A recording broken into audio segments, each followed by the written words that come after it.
Welcome back. Faith Time is our weekly conversation on matters of faith.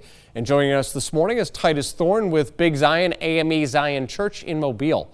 With Mardi Gras over, we enter into the season of Lent, where Jesus was tempted in the desert for 40 days before his execution. We talk about the story of Lent this morning and the value of that story today. Continuing our conversation from last hour, I ask how we can resist temptation, or is it a futile effort? Temptations are common. Everyone goes through temptations. We can't avoid temptations, but we can overcome temptations. And the way you overcome temptations simply by being humble and asking God to give you strength.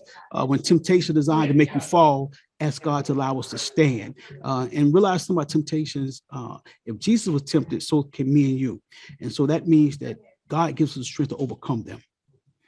How do the tests that temptation brings remind us that we need God in our lives? We need God while we're going through our temptations, just as Jesus needed. When Jesus was most vulnerable in the wilderness, he was tired, he was hungry, and Satan came to tempt him. And he didn't fight Satan back physically, but he fought him back with the word of God. And that's what we need when we're going through temptation, to understand the word of God that gives us strength through those temptations. And this segment will be up later this morning at WKRG.com. To find that and more, you can Google search Faith Time in your browser.